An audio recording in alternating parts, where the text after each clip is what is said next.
And we interrupt your regularly scheduled program with a special report. Governor Henry McMaster is holding a briefing on the latest on the aftermath of Helene in South Carolina. Let's listen in.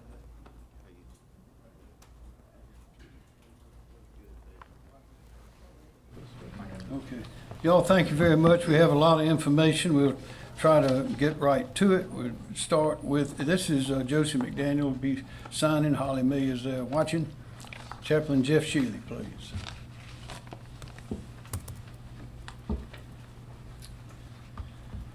Well, good afternoon, my fellow citizens. At this time, I would invite us to remember the second of our two-state mottos, while I breathe, I hope.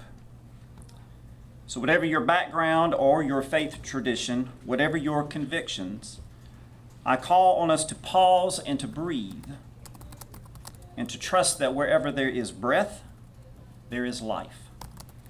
And wherever there is life, there will always be hope. And I humbly ask you now to allow me to pray for all of us. Lord God, the tragedy and chaos of life causes us to be afraid and to despair and to grieve. We lift before you these fears, our worries and our grief, in lament and call upon you to hear us. Hear us and help us. Bring us together and unite us so that we use our resources for those who are in need and alleviate the suffering of our citizens. Through our collective efforts, bring justice and create peace. Calm our weary souls and inspire us to the ultimate task of the human experience, the task of service. For there in those places where we serve one another, your breath of life is at work to bring healing and restoration to all people. To you, O God, be all the glory and honor. Amen. Amen. Thank you, Chaplain. Just a few introductory remarks. We do have some numbers. You may have remember some of these on Friday. These are outages, meters. We have about 3 million electric meters in the state. On Friday, we had 1,300,000 out. Saturday, 1,200,000. Sunday, had 904,209. And Monday, we had 745,593. So it's going down steadily. As of Sunday, Dominion, to break those numbers out a little bit, had 99,677 meters still out. Duke had 468,647. Santee Cooper, which provides through transmission, their transmission is restored, but the co-ops had 177,269 still out. So we're making progress. Unfortunately, we've now gone up to 29 deaths as of this morning related to the storm. And we ask you to keep those families and loved ones in our prayers. Progress is slow. Again, as you know, one of the things that's slowing us down is the choke points. We got all these electrical lines down. The soil was wet. The trees went over. The winds were adequate to knock the trees down. They knocked the power lines down, so we have power lines tangled up with trees and limbs, and it is dangerous to go in and try to clear that out yourself if you are not a power lineman. That is why the power companies must go in first and assess that before the chainsaw crews can get in. And we have lots of chainsaws ready to go, and more are coming. In fact, as General McCarty will explain, we got more guardsmen going out. We started off with, I think it was about 600. By the end of 500. By the end of this day, we'll be well up to 670. And we have about 140, another company of 140 coming on sometime late today. So we're ramping up all over the state. A couple of things to mention. We ask people not to listen to rumors. Don't get your information from these unofficial sources, because 99% of the time they're wrong. And there were a couple of them that were circulating recently and causing fear and concern among people in Columbia, and that is that the Columbia water system was going out, the wastewater as well as the drinking water. Well, none of that's true. It was stated that everyone was evacuating the facility and all that. And I think the mayor and others had a press conference earlier today to knock down those rumors. I spoke to the mayor a minute ago. He says he thinks they got those rumors knocked down, but there'll be another one coming right behind it before long. So please get your information from official sources. And also, another one was there no power company presence in Greenville. Well, if you go on the internet and look at the pictures, don't listen to the words, maybe, but you'll see there are power companies all over, trucks all over, as well as people in Greenville. One other thing is this disaster relief. We're getting a lot of calls wanting to know why this county or that county has not been included in the disaster relief.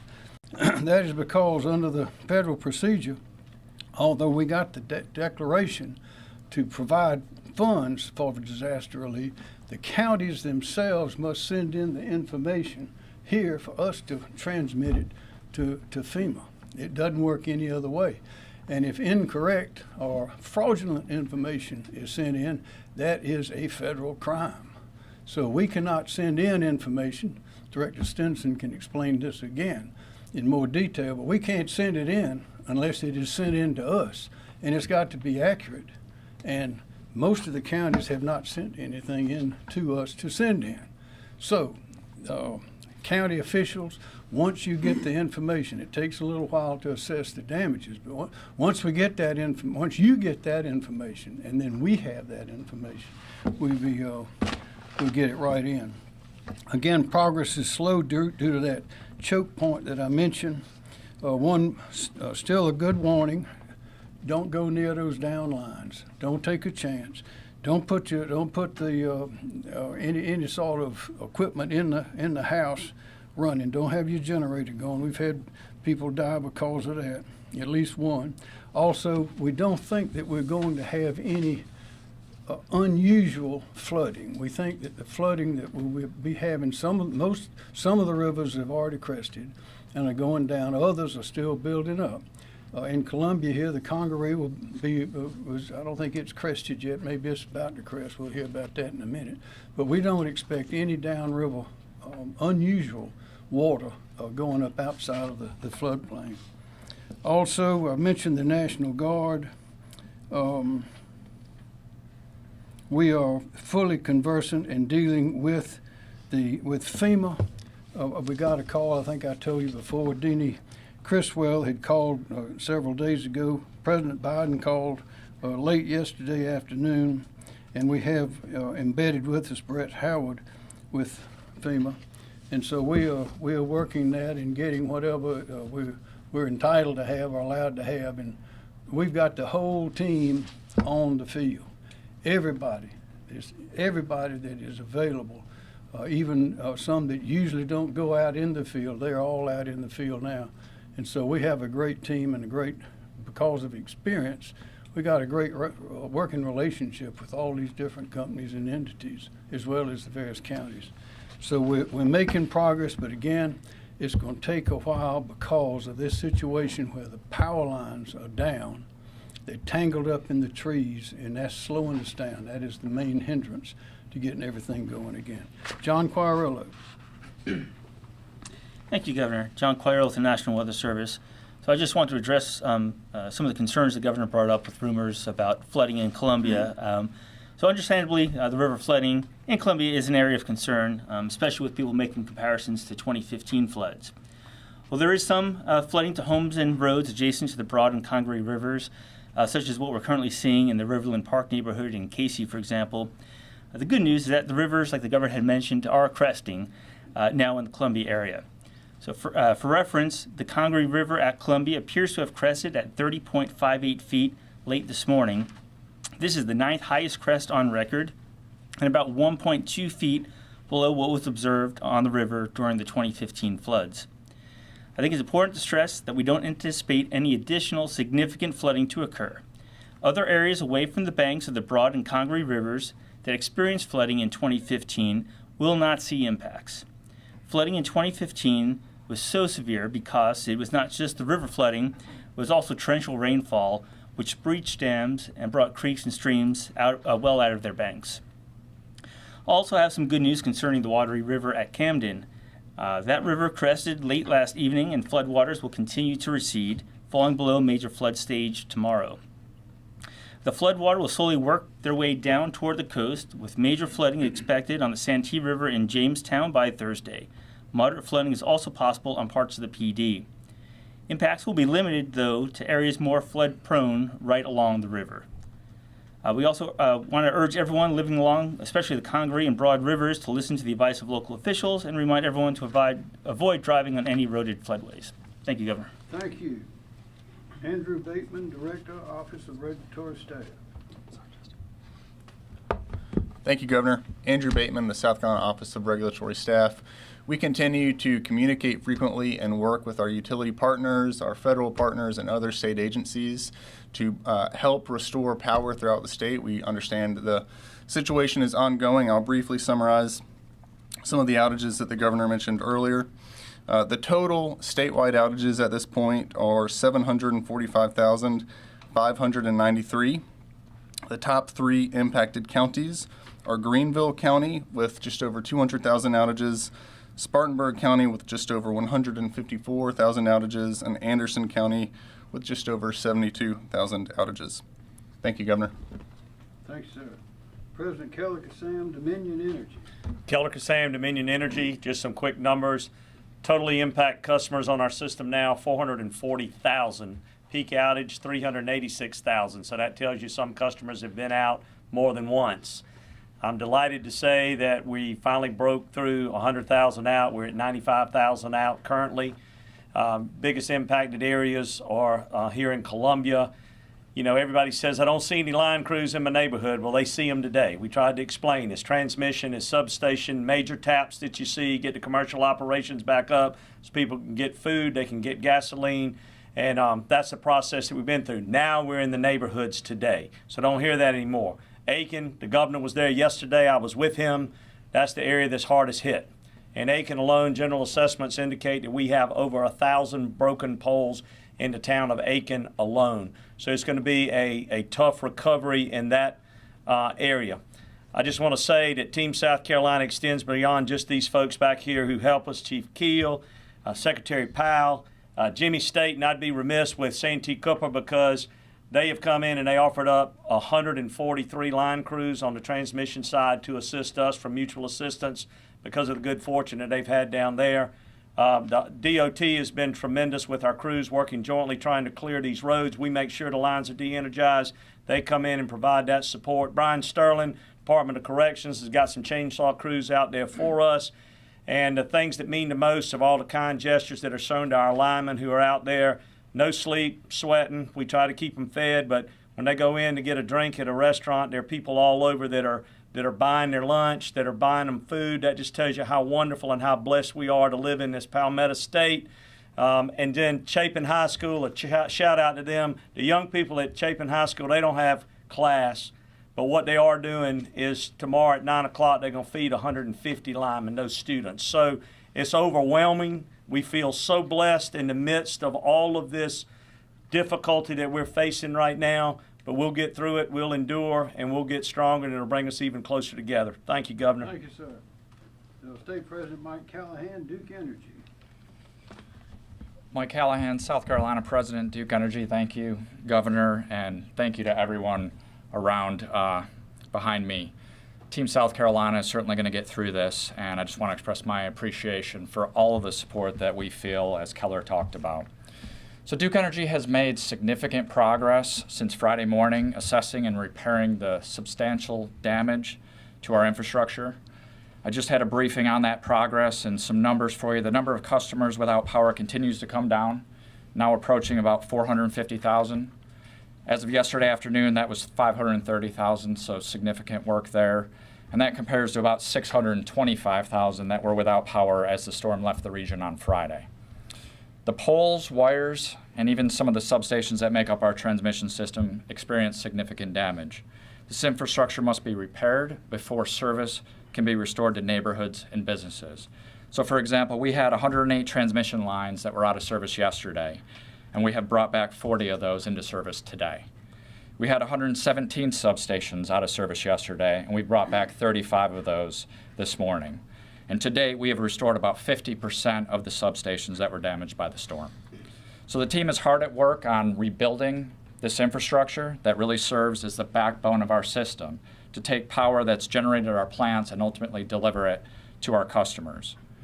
In terms of resources, we have nearly 6,000 skilled line workers and support personnel on the ground now in the upstate, and working strategically as we assign these workers where they are needed most to restore power in an efficient and safe manner. Yesterday, we began sharing with our customers that we expect to have power restored to the vast majority of our customers no later than Friday evening, with the exception of areas that are inaccessible or unable to receive service. And to be absolutely clear, that doesn't mean power will be out for everyone until Friday. It just means that the very last customer that we can restore might be as late as Friday night. But we'll see many customers continue to come online well before that. And the work that we are doing and will continue to do until the last customer has power takes time, as the governor said, and we appreciate the patience. We know how inconvenient this is, how disruptive this is to people's lives. I'd like to end on something that we're focused on every day at Duke Energy. Governor, you mentioned safety. We ask that all drivers in the upstate move over, slow down considerably when they see emergency service, first responders, and utility workers on the side of the road. You know, the move over laws in South Carolina are meant to protect workers, like those working to restore power, from life-threatening injuries. We also ask that members of the public avoid approaching utility workers in the field or entering their work zones as they clear debris and restore power. They have a hazardous and time-consuming job to do, and that requires their full attention to safety. So we just ask that everyone continue to support us in that effort. And thank you again. Thank you, Mike Callahan. President and CEO Jimmy Staten, Santee Cooper. Jimmy Staten with Santee Cooper. Our retail business, as you all know, was not part of we weren't in the direct line of destruction from this storm, and so we were able to restore all of that service on Friday. Our transmission system, however, was hit fairly hard, but not nearly as hard as what Duke and Dominion, the cooperatives, and several of the municipalities in the state have had to deal with. Working collaboratively with the cooperatives, we were able to get our last delivery point on our transmission system on yesterday. So our system is fully functioning now. So at Santee Cooper, our thoughts as being a part of Team South Carolina is that we have transitioned from restoration to mutual aid. And we have provided, as Keller said, we've got over 140 folks out working with municipals, working with the most hardest hit cooperatives. We've sent a couple of crews to Keller on the transmission side to help him reestablish service to those folks. So again, we are dedicated to ensuring that our team stays active as long as people are without power in South Carolina. Thank you, Governor. Thank you, Mr. Staten. President and CEO Rob Hochstetler, Central Electric Power Cooperative. Thank you, Governor. Rob Hostetler, President of Central Electric Power Cooperative. I'm here representing all 19 electric cooperatives of South Carolina. My colleagues have done a good job talking about Helene and the devastation, the utter destruction. I thought I would focus on what makes the cooperatives unique. We serve about a third of the population, about 2/3 of the land mass.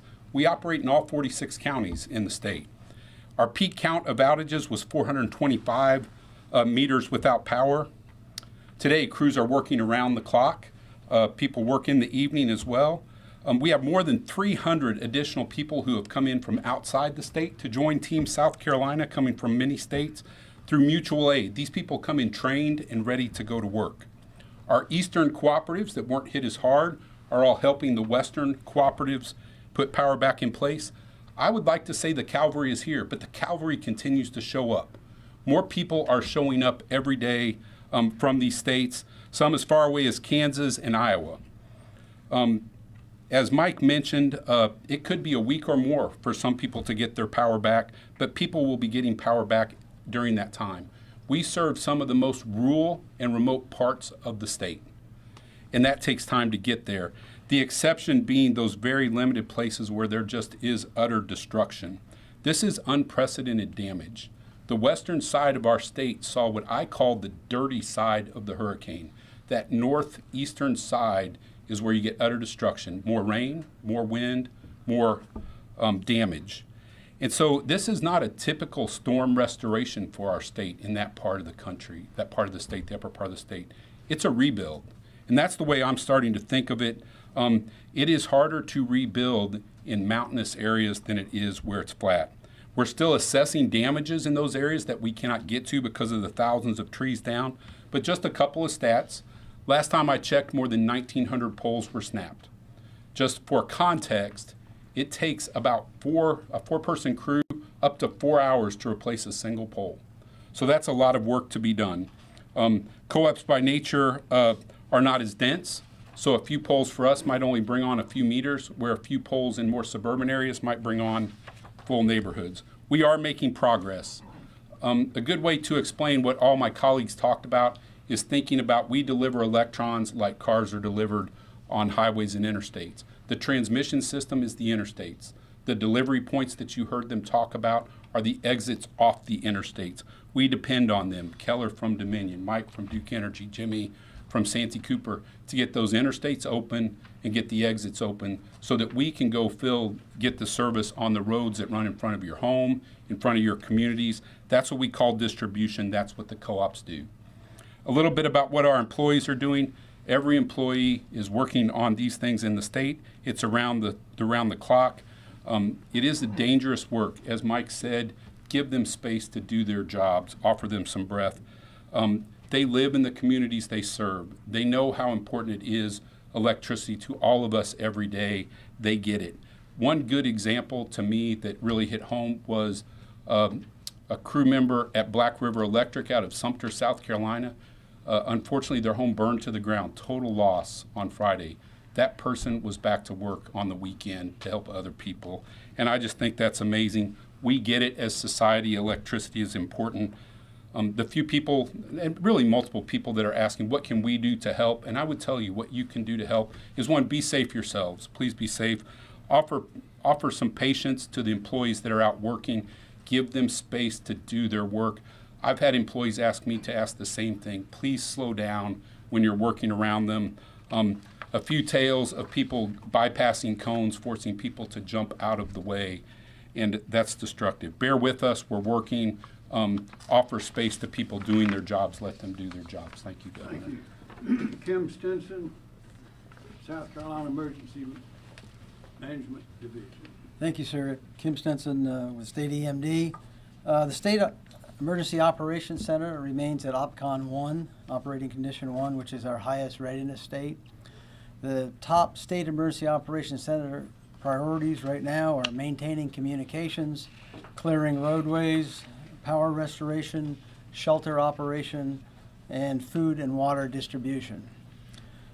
We have 10 of our personnel that are deployed to the heaviest impacted counties here in South Carolina, and we continue on a constant basis to closely coordinate with the county emergency management personnel. At the county level, they currently have 10 counties at operating condition 1, which is the highest level of alert, 11 at operating condition number 2, which is the enhanced level of awareness, and 25 are at operating condition 3, which is steady state operations. Their operational focus includes, similar to ours, power restoration, road clearing operations, shelter, and food and water distribution. Damage assessment is ongoing in the affected counties, but we do have some preliminary data. On the residential side, we've got 15 counties that are reporting 519 damaged homes, of which 21 are destroyed and 200 with major damage. Public assistance costs, that's the infrastructure damage and emergency protective measures, are being reported by 36 counties for a total right now of $14 million. And then county governments, right today, we're closed in 14 counties with 1 county on delay.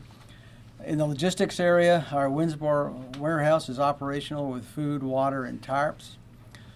Contracts for general logistics, transportation, fuel, and food have been activated.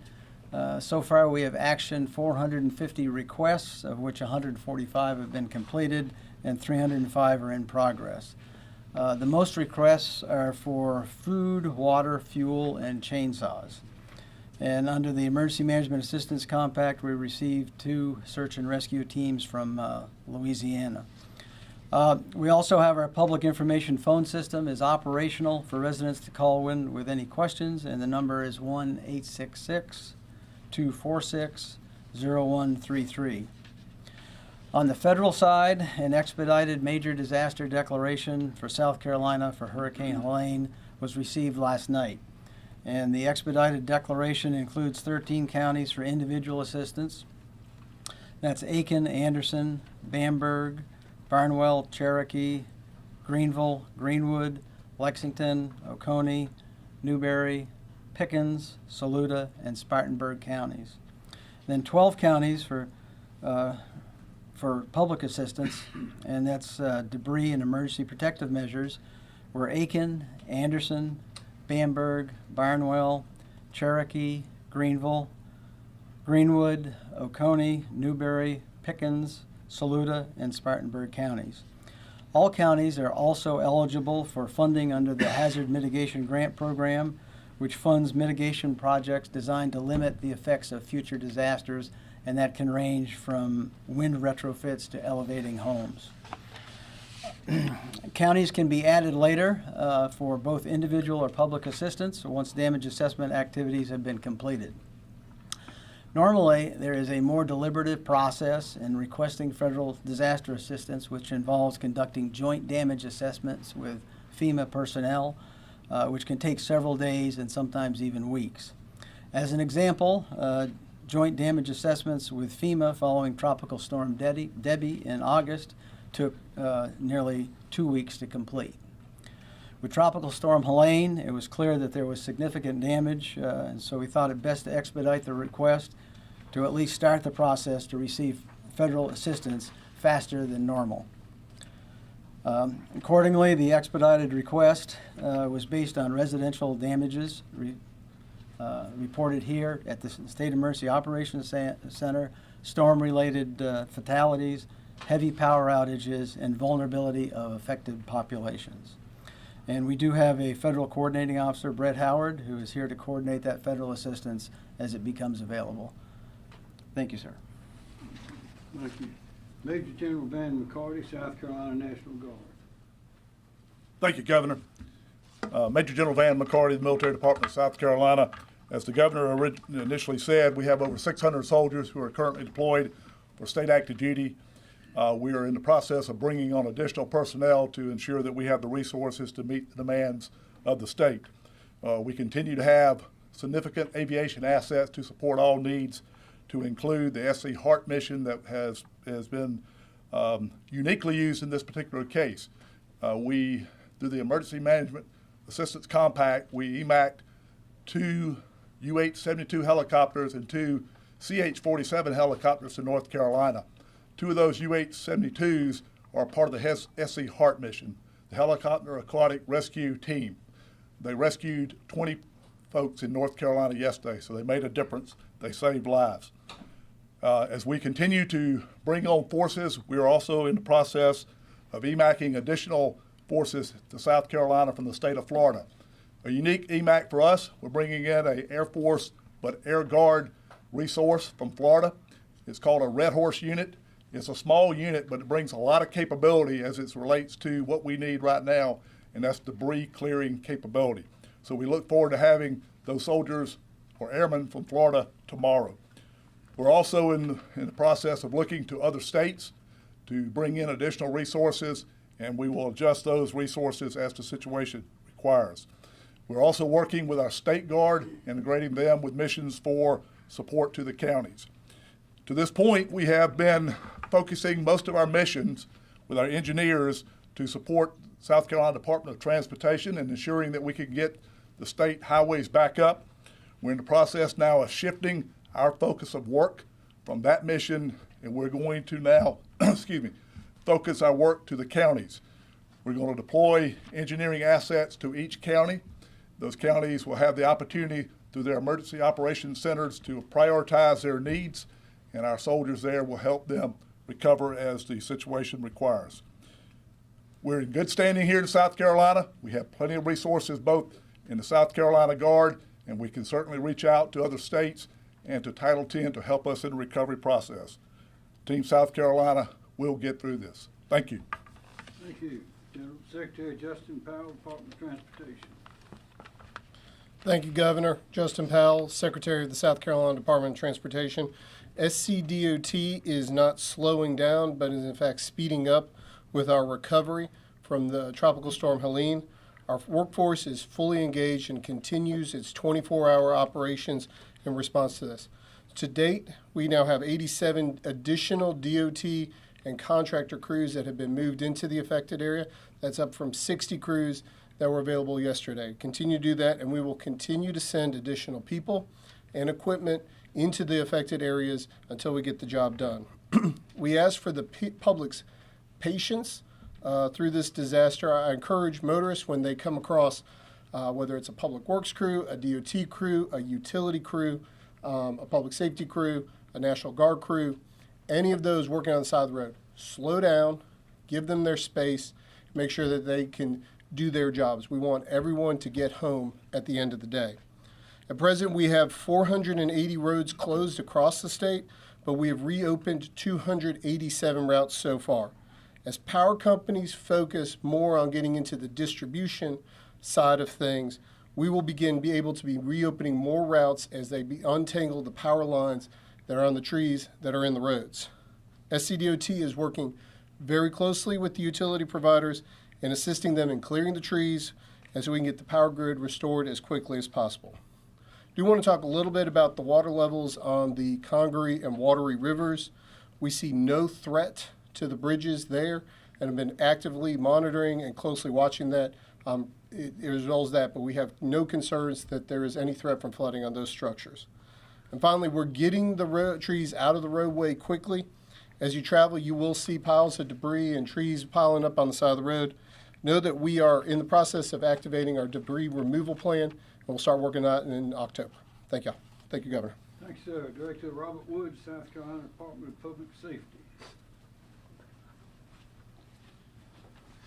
Good afternoon, Rob Woods, Director of South Carolina Department of Public Safety.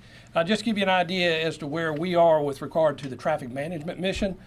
First of all, our calls for service, and when I say calls for service, what I reference is collisions, assist motorists, blocked roadways. Those have been trending downward over the last couple of days. They peaked on Friday at around 2,300. We got to just over 1,000 on Saturday, and then yesterday it was about 570. During the morning hours, our first shift today, 6 a.m. to around 11 a.m. During those first few hours, we were back to about 120 calls for service. So we're trending back to normal. What that means for us is now we can shift our focus of effort to assisting SLED with law enforcement missions, and that's where our personnel will be primarily concentrating in their efforts. So for example, we've got 196 personnel from the South Carolina Highway Patrol and State Transport Police assigned statewide right now. 121 of those are in the upstate area, which is where the greatest, obviously the greatest impact of the storm is. So those folks right now, those officers and troopers are primarily conducting high-profile law enforcement patrols, but we're also available to assist SLED with specific law enforcement and security missions. Lastly, I would just share this with you, again, going back to the safety message. Roadways in some instances still blocked by trees and in some instances water. Please be aware of that. Avoid those things. Please use extra caution while you're driving. In addition to that, we still have some areas where intersections are not under traffic control or normal traffic control signals. Please be aware in some instances we've got law enforcement out there directing traffic. Pay attention to the law enforcement. And as I mentioned the other day, when you come up on an intersection and there's no law enforcement there and there's no traffic signal that's functioning, treat that like you would a four-way stop. So as you were coming up to a stop sign, stop. If there's a vehicle to the right, yield to that vehicle. Thank you. Thank you, Director Wood. Chief Mark Keel, SLED. Mark Keel, SLED Chief. ESF 13, SLED, DNR, Triple P, SCDC, and DPS are currently providing 52 agents, officers, or troopers in 10 counties and 4 cities to support sheriff's office and police chiefs with security-related missions. Those counties include Aiken, Cherokee, McCormick, Edgefield, Saluda, Lawrence, Union, Greenwood, Spartanburg, Kershaw counties, the city of North Augusta, Union, Greenwood, and the city of Packlet. In addition, Conway Police Department has 5 officers that will begin assisting Union City tonight. They're in travel status as we speak. ESF 13, again, those agencies I just mentioned, those state agencies, we have staffed additional teams for deployment to additional counties to provide increased law enforcement presence to maintain order and visibility. We're anticipating using an additional 132 law enforcement officers. This will involve the counties of Abbeville County, Cherokee County, Allendale County, Anderson County, Barnwell County, Bamberg County, Edgefield County, Greenville County, Hampton County, Lawrence County, Lexington County, McCormick County, Newberry County, Oconee County, Pickens County, Union County, and Spartanburg County. We're also assisting with food drops and distribution locations to secure those resources until they are distributed out to the citizen. We have all our aviation assets are available for missions or assessments, and we will continue to maintain contact with our local law enforcement partners and respond to any requests they have for additional services. Thank you. Director Emily Farr, LLR. Thank you, Governor. Emily Farr with the Department of Labor Licensing and Regulation, here to provide an update on the state's firefighting and search and rescue efforts organized through our Division of State Fire. In response to requests from the counties, our search and rescue and firefighting missions are continuing to support missions in the upstate counties with urban search and rescue teams and fire department resources through firefighter mobilization. As of today, we have 228 personnel assigned throughout the upstate. They are providing access to conduct welfare checks during our search operations. We also have one FEMA team that arrived from California last night, and they are operating in Greenville County today. We expect another FEMA team also from California arriving later today that will be operating in Oconee and Pickens counties. I did want to make note of some really important safety notes during this time. Anytime that we see power outages, there's always concerns about generator safety and using candles. So really important messages for those of you using generators or for your neighbors or friends that may be using them. Make sure never to run a generator inside of your home. If you're using a portable generator, having a battery operated or battery backup carbon monoxide alarms in your home if possible. The effects of carbon monoxide poisoning are dizziness, breathlessness, confusion, or loss of consciousness. Be sure not to overload the generator. Before refueling it, shut it down and allow it to cool, then refuel the generator. Try to keep it at least 20 feet from doors, windows, and vent openings into the home, and never use it in an attached garage. For candle safety, if you're using candles, be sure to check your smoke alarms to make sure they're operational. Consider using battery-operated flameless candles if you can, or of course flashlights. If you are using candles, be sure to put them in a sturdy candle holder and on a flat surface. And as always, do not leave open flame candles unattended. We're working really hard to put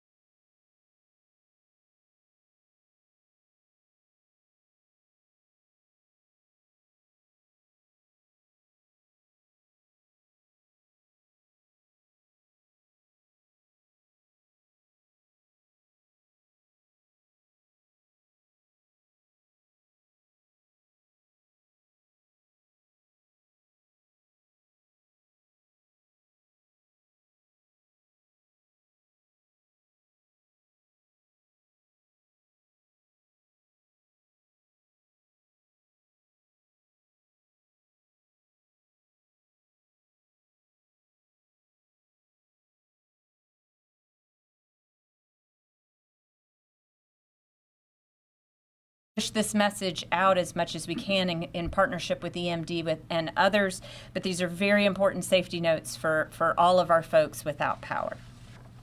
Thank you, sir. Thank you, Director Farr. State Forester Scott Phillips.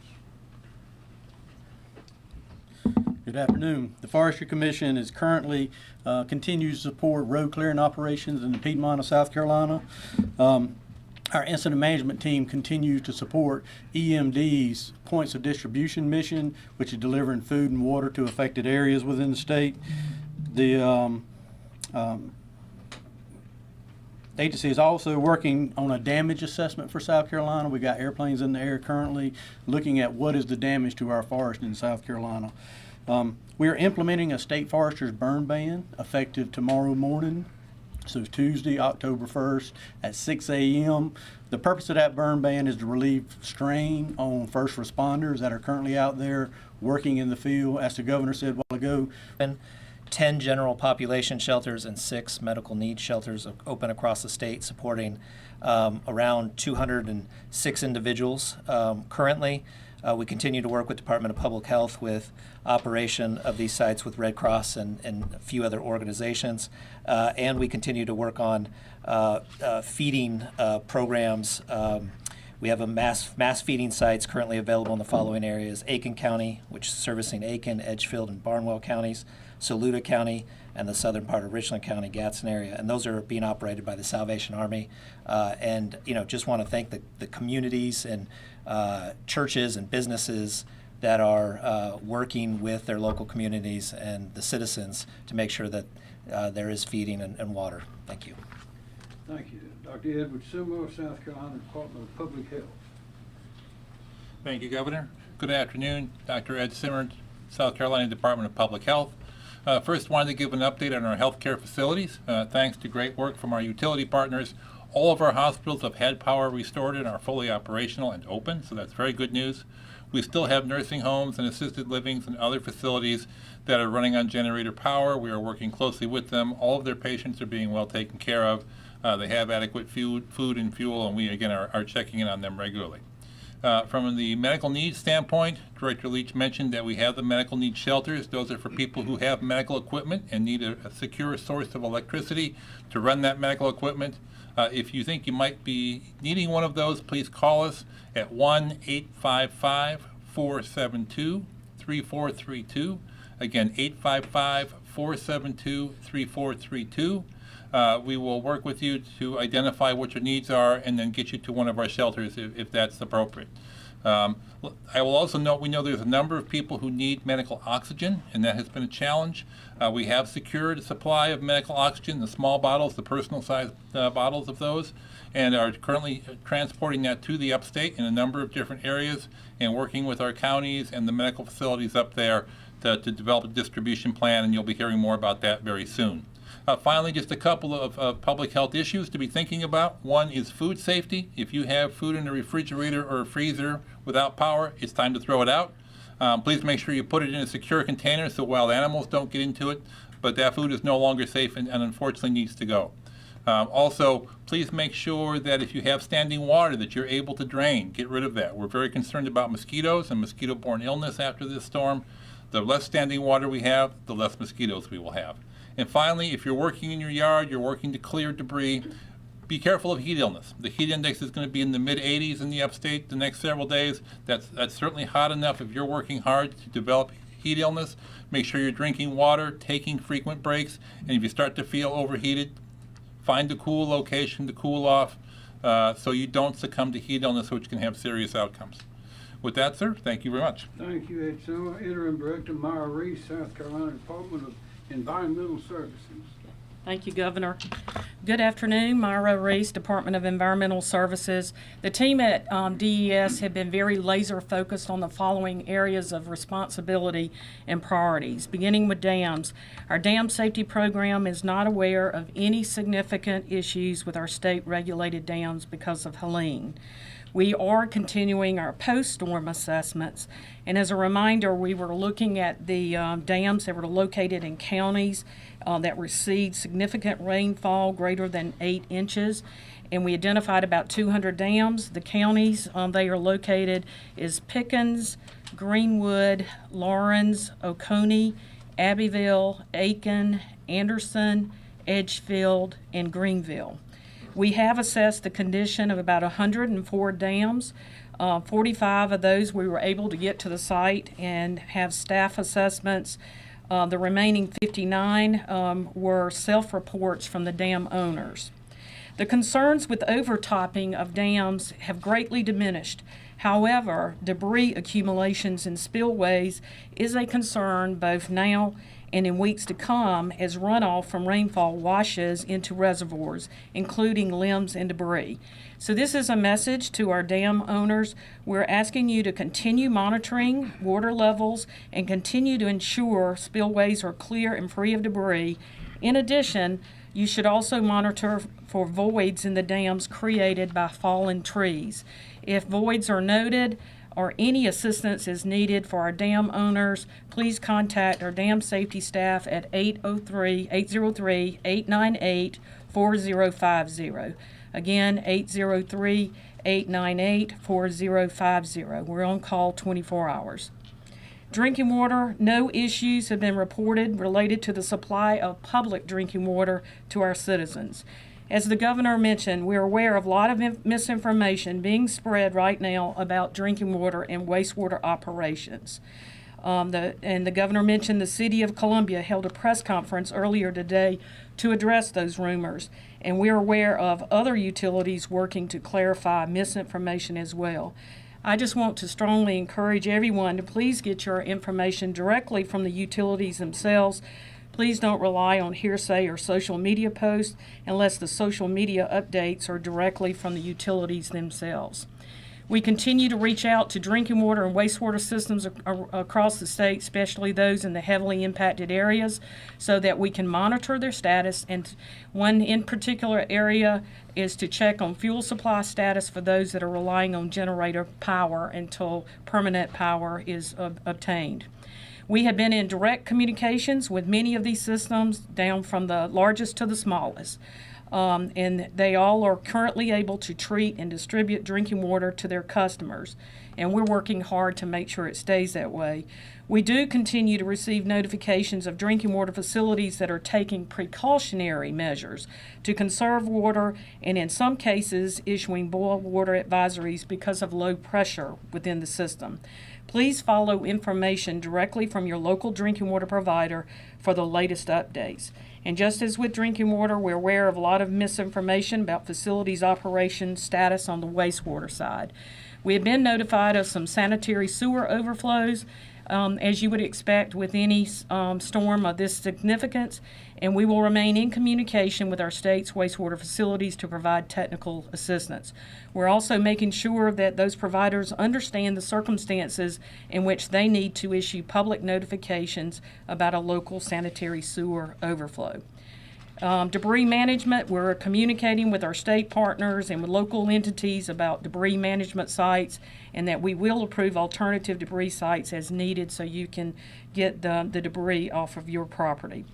Coastal impacts, our Bureau of Coastal Management has been made aware of a small amount of docks in the Beaufort area that were damaged. We're working with the owners of those structures. We have teams out today assessing for any other beachfront structures in our coastal communities. And a reminder to private well owners, we know that there are a lot of folks who rely on private wells for their drinking water, and when you don't have power, you don't have access to drinking water. We also know that your well could have been impacted by flood waters, and so we just want to encourage you to contact our private well hotline at 1-888-761-5989. Again, that's 1-888-761-5989 for guidance and information about how you can have your well water tested and your well disinfected.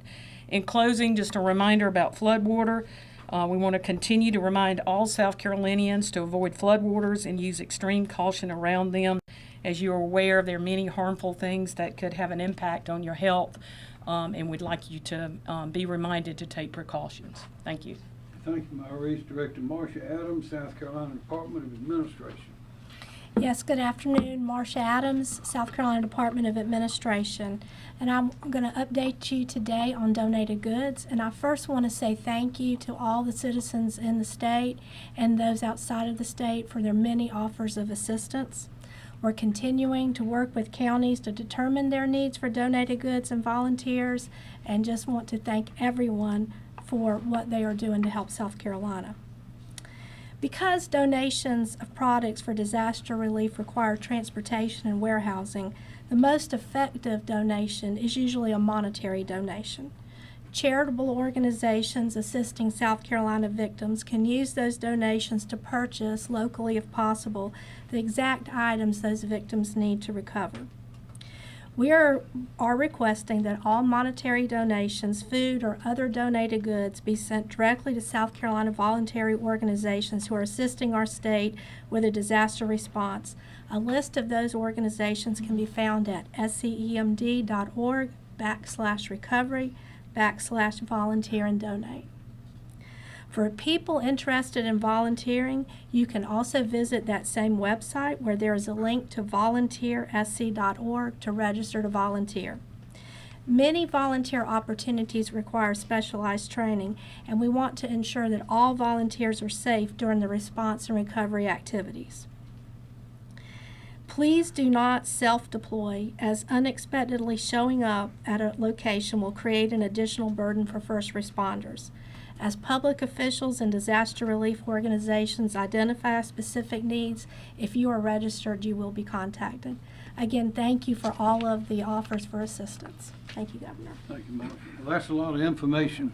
Does anybody have a question? As you can see, we've got a great team. Team South Carolina's a great team. Governor? Yes, sir.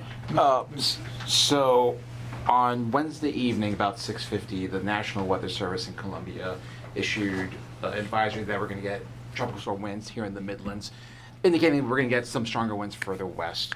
But you still didn't do any kind of media briefing ahead of that on Thursday. Why not do any media briefing on Thursday when you have some people saying they feel like they had a chance to get prepared for the storm? First of all, we did issue the declaration on Wednesday, emergency declaration. It got a lot of publicity and a lot of information, and also we had a number of press events around the state at which these questions came up, and we recited all that at those. I actually had a question for the utilities. I know that there's been a lot of grid resiliency work done ahead of the storm, and as this came in, we saw more damage done to some of the high voltage transmission lines. Was just wondering, what we actually knew about the vulnerability of the system heading into this, how this impacts ongoing work to improve that. Well, we always say we work 365 days to prepare for this, and that includes vegetation management. The transmission lines that you speak of is regulated by the Federal Energy Regulatory Commission, the same folks that regulate Lake Murray. And we clear those lines from one side of that right-of-way to another. We are under extreme rules and regulations. If we have a tree that falls into a power line, if it doesn't come off that right-of-way, then we're subject to fines and censure by that organization. So we have a team of arborists and foresters that stay on that at all times. You need to understand we do a lot of work where we put in steel poles. Steel poles are resilient of winds up to about 150 miles per hour. And on our system, as I won't speak for the Duke system, but I can speak for Jimmy's system, we have voltages of 230,000 and 115,000 volts. We have also what we call sub-transmission, which is kind of transmission distribution is 46,000 volts. Some of that is wood poles. Wood poles, you get a 70, 75 mile per hour winds, which is what we had. You're going to have problems. That's kind of like the same thing with the distribution. So that's basically where we've got trouble. We don't have it where we kind of did our grid resiliency with the steel poles, and we replace those as we go in, as the state grows, and as we go in there and have issues. So that's a 365 days. Some lady sent me an email saying, why didn't y'all go out and make the system safe before the hurricane came? And it's just, that's impossible to do. We're doing it every day with the work that we do. Some of the folks that complain the loudest about the lights being out are the some ones that complain the loudest when we go in there to do the tree trimming. So we just, that's just human nature, and we accept that, and we understand that, but we're always working to inspect, patrol, and maintain both our transmission and distribution assets, as well as our dams that we use for hydro generation and our power plants. Keller covered a lot of ground there and very similar for Duke Energy. At the highest voltages, we go up to 500 kV. At the lowest level, we have 44 kV that you called sub-transmission. Those highest voltage lines fared well, but the level of destruction that we're seeing in the upstate is a level that we haven't seen. Governor, we were in Greenville yesterday. I appreciate you coming and touring that and hosting a media event there where Senator Graham said, his whole life in the upstate, he's never seen destruction like that. And so the investments that we've made certainly have been helpful, but the level of destruction is just beyond something that you can harden a grid for. Gotcha. And I know that you mentioned that this work has been ongoing, that you guys are hamstrung by a lot. Did you anticipate that something like this could have happened ahead of time? I was just kind of curious as far as hindsight being 20/20, obviously, but.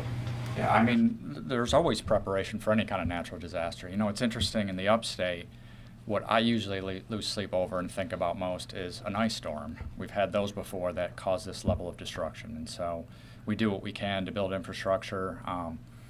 Some of our system is underground, some of it is not, obviously. We have a system that's been built up over many decades, but we'll continue to evaluate and learn as we will from this storm.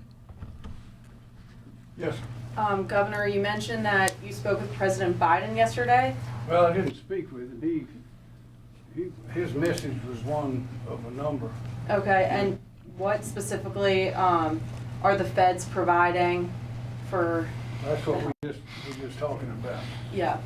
He referred to that, the declaration and how FEMA has been working with us, and I had spoken with Dina Criswell, the FEMA administrator, a day or two prior to that. He left a message.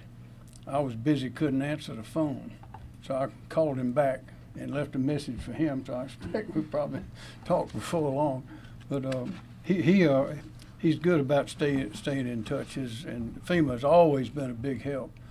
And we have where is our man? Right here, sir. Come on over and let them take a look at you. Tell them what you're doing, please.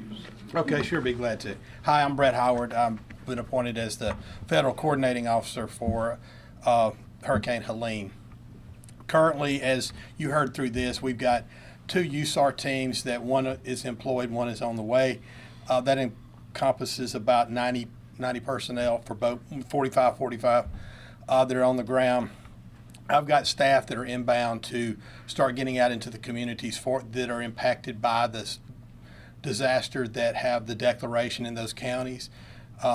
We need them to start registering. I have an IMAT team, and I need to give you numbers for that. I don't think anybody has asked, so if I could, I'll get to that in just a second. I have an incident management assistance team that is helping me bring in the federal resources the state and the survivors are going to need as we transition from response to recovery, as the power comes back on and repairs start being made. We also have mobile registration intake centers getting ready to be in these areas to help with that. We're helping with public health on oxygen bottles, anything that the state really requires and needs if they can't really through their robust contracting system. And many of you were here during Debbie, and I talked at length about the state and their preparedness, and you have heard from all of the governor's staff about how well they do and how many contracts they have in place. But I do want to make sure we get this message out to the survivors, and also my thoughts and FEMA's thoughts and prayers are with those that lost loved ones in this, and also those that have lost homes and property in this too. So there's 3 ways to really get in touch with FEMA. If you're in one of those declared counties, the web is disasterassistance.gov. You can call the 1-800 number, 1-800-621-3362, 1-800-621-FEMA, or you can use the FEMA app on your phone, either iPhone or Android. The easiest and most efficient way to do it is on the web. That will get you registered really quick. There's no waiting on a phone call or anything like that. And those, we need to get people registered so we can start get them started in their recovery, to start purchasing things that they need to do to either repair their home, have somewhere to stay, and things like that. That answer your question, ma'am? Yes, thank Thank you you. so much. Thank you, Governor. Yeah, a couple other items. One is on the public assistance side. FEMA pays 75% of those costs, and the state has to pick up the other 25%. And so it's so important that we have all that documentation from the local level to identify the facility or the damage and get that documentation in terms of how much it's going to cost to repair that. That's extremely important on that end of it. On the individual assistance side, FEMA picks up a lot of that themselves, and I think it's about $80,000 max you could get right now in terms of IA per individual that own a. Oh, you're needs. combining the two programs? Yeah. Other needs and Combined. yes. So you could get a potential of $80,000. Most people don't get that much. Half of it is for basically housing, and the other half is for what they call other needs assistance, and that could be medical bills, repairing or replacing some of your furniture and that sort of thing. They're bringing a lot to bear, like right now, in terms of oxygen and the federal teams and all that. But at the end of the day, what they really bring to South Carolina is reimbursement for many of these costs, both at the public level and at the government level as well. But documentation is extremely important, and that starts at the local level. I think false documentation, draws a penalty, a criminal penalty.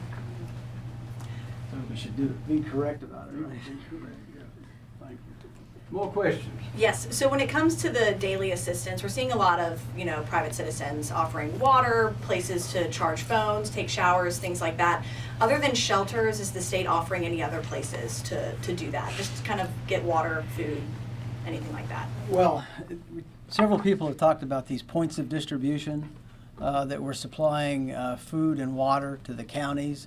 All this is managed at the local level, and so they ask us to provide the equipment, in this case the commodities, and that's shipped in, and then we work with them in terms of staffing and that sort of thing. So it's kind of an on-demand system. We've got supplies at our Winsboro warehouse, and if they need it, we will ship it. And that's, like you said, so like county administration would request those things? Yeah, well, the each county has an emergency management office that does similar to what we do here at the state in managing the emergency in terms of the operation and the logistics and the recovery piece of it. So we work with them. Well, Governor, sort of the same question for the schools that may have lost food and items. Who picks up the tab for that? School. That's a good question. Most of the schools get their funding for their food through USDA, and I'm not exactly sure how they work that, but I think they'll just replace it normally.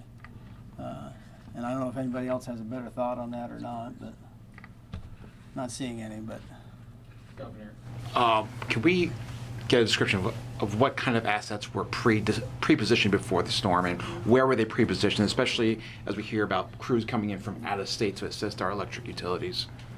Yeah, they're coming from California, Florida, Mississippi, I think Alabama. But what was pre-positioned ahead of time? I don't recall the exact number we had in the beginning, but I will say at the first media briefing we talked about 18 states all the way to Canada. We had crews coming in. That number increases literally as we speak. For the Duke Energy system, we also serve parts of Florida, parts of the Midwest. This storm came right up through Florida, through South Carolina, North Carolina, and into Indiana, Ohio, Kentucky that we serve. We're wrapping up restoration outside of the Carolinas. Those areas weren't hit with I think, Rob, you called it the dirty side of the storm, and didn't face the level of destruction. So we're starting to collapse in and move crews from Florida and the Midwest. So that number will continue to increase. I spoke to the governor on Sunday. That's way back before the storm, way back when it was still supposed to go through Atlanta instead of the I-passing over Augusta. On Monday, we sent a message out to all of our storm coordinators within the company. Let's go ahead, take care of your families at home, and let's get ready to work, because we're probably going to be impacted by this storm in some way, At that time, we said Cat 3 is what we were anticipating. We put our storm team together and had our first call on Wednesday. We went into storm mode and opened up our storm center on Thursday. That's when we start communicating with Mr. Bateman. I had my first call with him the Friday before when I called him and said, hey, I think this one's coming. I think we're going to have some mutual assistance. And then we put a request in with Southeastern Electric Exchange, just like Duke Energy did, and we asked for resources to come here to the state. There have been a lot of these social rumor lies that we released linemen to go work in Florida, which is absurd. We bring resources here. The problem is because this storm was so large and it was covering Florida, could have gone all the way to Alabama, and didn't know where it was going to go, none of those utilities within close driving proximity were releasing crews. And neither were we, and neither did we. And then once the storm hit, and it was so impactful from Alabama all the way and up into Tennessee, it took a while for these resources to come here. This was an unusual storm.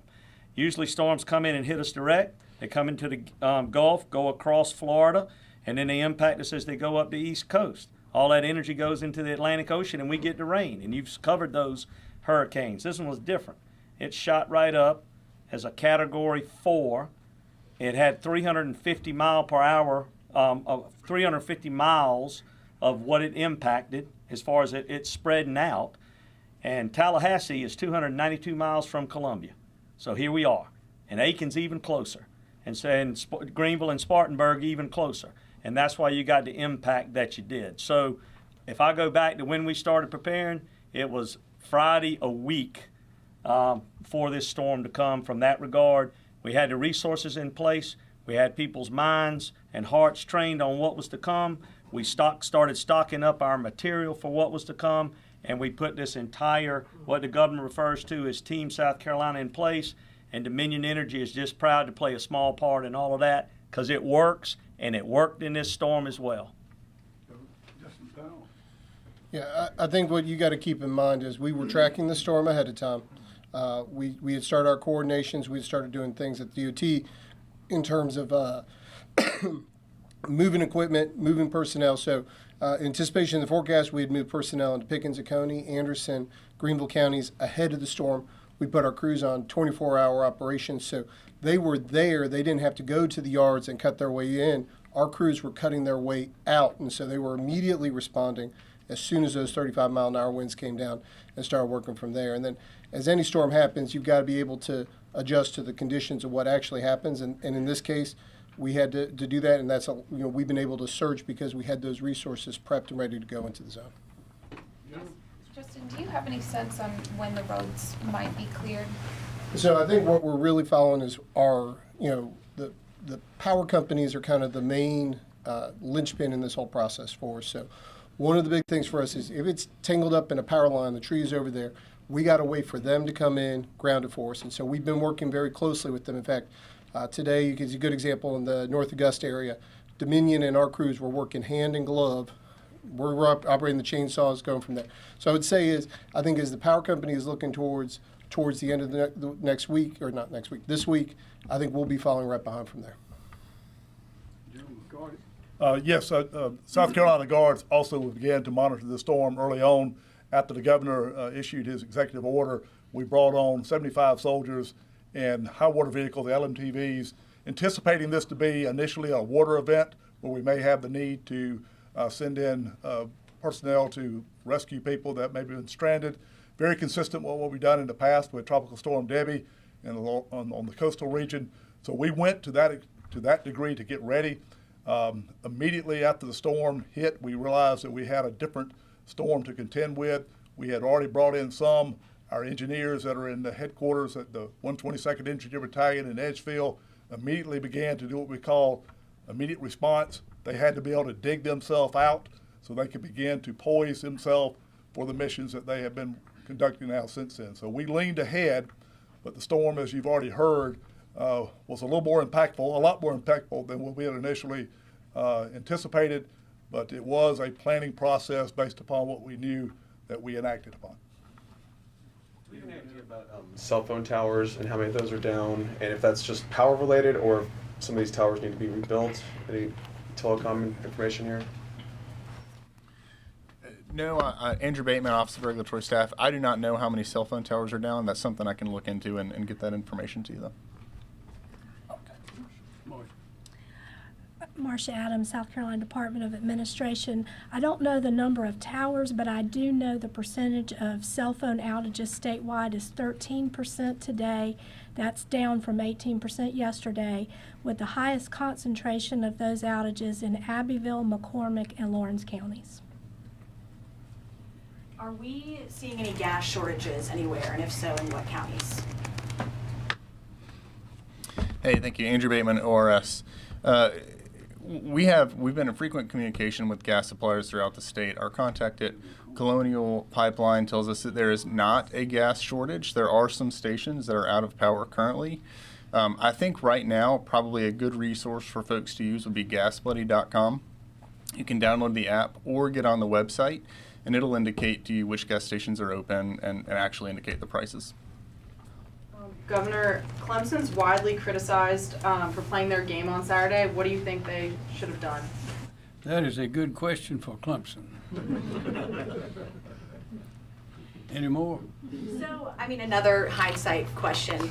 Like you all have been saying, this storm took a different path than a lot of storms. Looking back on this with what we know now, is there anything that the state would have done differently? Or what have you learned from this? One thing we've learned is that it'd be nice to have a lot of power lines buried, but that is expensive. Another thing we've learned is that this is Mother Nature that came in this time, but Mother Nature is not an enemy. But we do have enemies. This country has enemies around the world. And this has demonstrated how interconnected and how fragile